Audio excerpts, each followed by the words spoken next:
Selamat pagi. Saya Kepala BK Kabupaten Lamongan.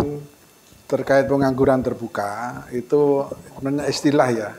Jadi TPT itu adalah tingkat pengangguran terbuka. Itu merupakan salah satu ukuran tentang ketenagakerjaan. Salah satu poin dari data ketenagakerjaan adalah tingkat pengangguran terbuka. Terbuka itu artinya seseorang itu terbuka untuk mencari pekerjaan, namun dia belum bisa belum diterima bekerja. Nah, TPT, tingkat pengangguran itu sebenarnya ada 4 kelompok orang yang bisa masuk ke sana. Jadi yang pertama, orang yang tidak bekerja dan sedang mencari pekerjaan. Itu yang pertama. Yang kedua, yang masuk TPT itu adalah orang yang sudah diterima bekerja, tapi belum bekerja. Nah, jadi saya sudah diterima, tapi akan kerja nanti Oktober. Ini saat ini saya adalah pengangguran. Itu yang kedua. Yang ketiga, yang masuk tingkat pengangguran terbuka itu adalah orang yang sudah putus asa. Orang tidak mencari pekerjaan karena alasan putus asa. Ya, putus asa karena dia sudah capek, Pak, saya melamar kemana-mana tidak akan mendapatkan pekerjaan. Nah, itu ada poin-poin di situ.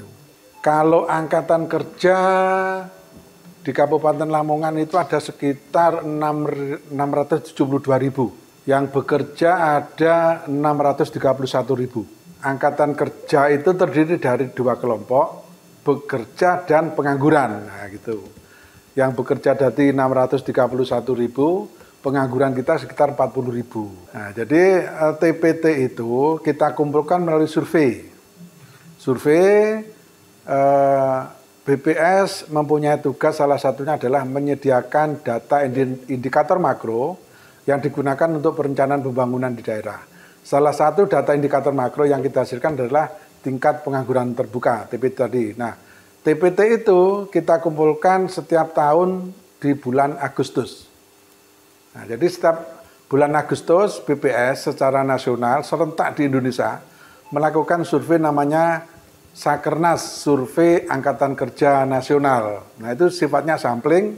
Nah, di Lamongan ini kita mendatangi sekitar jumlah sampel kita itu sekitar 720 rumah tangga. Sampling kita 720 rumah tangga. Yang tahun 2020 kita kalau 6% ya, sekitar 6%. 6,05% atau sekitar 40.000 orang yang nganggur gitu. Kemarin kita kelompokkan itu dalam 2 kelompok besar, Pak, ya. Kita kelompokkan menjadi 3 kelompok, ada pertanian, manufaktur industri, dan jasa. Nah, untuk industri yang 2022 itu 132.000. Tadi yang di Senaker? Di Senaker 26.714. Nah, itu kan perlu didalami industri yang seperti apa yang masuk di situ. Ini tenaga kerja. Enggak, artinya gini, kalau di kita itu industri itu kan meliputi industri kecil, industri besar. Termasuk di rumah tangga orang yang bekerja industri itu ada. Di rumah tangga, contoh kasus, orang yang membuat besek, orang yang membuat anyaman bambu, itu di konsep kami adalah bekerja di industri. Mungkin yang di Senaker itu adalah di sektor industri yang ada di formal, yang di perusahaan-perusahaan itu mungkin, sehingga jumlahnya kan lebih rendah dari data kami. Gitu. Konsep mungkin yang kita kumpulkan mungkin, nah itu kita belum tahu ya.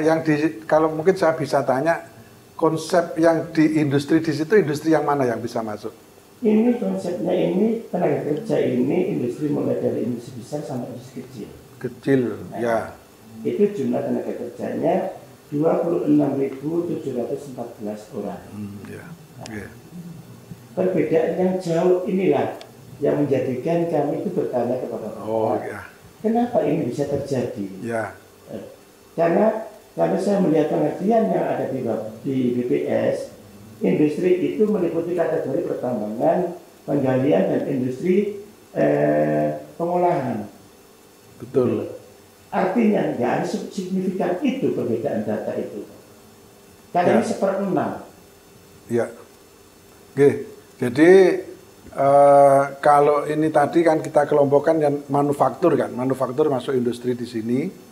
Itu ya itu tadi. Saya juga belum tahu apakah di sini industri rumah tangga itu sudah masuk atau belum. Yang di Disnaker. Industri-industri perorangan itu sudah masuk belum. Konveksi-konveksi yang satu orang sendiri, terus pembuat kue itu di kami menjadi industri, Pak. Pedagang jamu yang membuat jamu sendiri itu adalah industri. Sudah masuk. Sampai perorangan gitu ya. Ya, yang berarti nanti perlu kita konfirmasi ulang. Kita perlu duduk bersama untuk ini selisihnya ini ada di mana gitu. BPS itu melakukan survei itu de facto, bukan de jure. Artinya de facto apa? Siapapun orang yang tinggal di Lamongan. Kami survei itu tidak melihat KTP-mu mana, sampan penduduk mana. Nah, itu kita, identitas itu kita tutup. Siapapun orang yang secara konsep kami 6 bulan atau lebih atau setahun tinggal di Lamongan, meskipun KTP-nya bukan Lamongan, itu adalah penduduk Lamongan di konsep kami. Karena konsep kami adalah de facto. Kenapa ini de facto? Karena apa? Secara sosial ekonomi, orang-orang yang belum ber-KTP ini juga akan mempengaruhi kondisi sosial ekonomi di mana dia berada. Makanya dalam pendataan kami itu termasuk. Jadi angka-angka yang kita kumpulkan ini tidak melihat apakah ini orang Lamongan atau tidak. Jadi bisa saja itu bukan orang Lamongan. Karena kami juga menjumpai mereka yang tinggal di kos-kosan itu juga mungkin bukan orang Lamongan gitu. Itu termasuk di kami. Cuma kami belum pernah memilah orang yang Lamongan sendiri berapa, yang bukan Lamongan sendiri berapa. Karena itu tidak pernah kami himpun data itu, dan bagi kami itu sudah bukan statistik dasar lagi, itu sudah sektoral, kepentingan yang lain gitu. Berarti itu kewenangannya Bapeda untuk lebih spesifik lagi. Nah itu mungkin OPD ya, nggak tahu Bapeda atau siapa, mungkin OPD lain yang bertanggung jawab. Ini yang nganggur ini kalau kita teliti ini orang Lamongan atau tidak, itu mungkin sudah menyangkut ke sektoral, sudah kepentingan penanganan program gitu. Nah, kalau di kami itu tidak dilihat.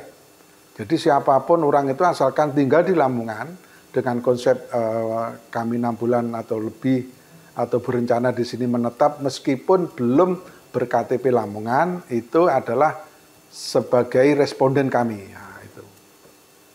Ya. Secara makro. Jadi siapapun selama tinggal di Lamongan. Dan kami juga jumpai ya, yang kita data pun itu adalah bukan orang Lamongan gitu. Sempat kita menemui seperti yang di kos-kosan dan sebagainya. Nah. Yang terakhir Pak ini, Lamongan ini kan sudah merancang bahwasanya Lamongan ini depannya adalah kota industri. Ya. Karena Lamongan ini adalah ring 3 di betul. Dampak banyaknya perusahaan ini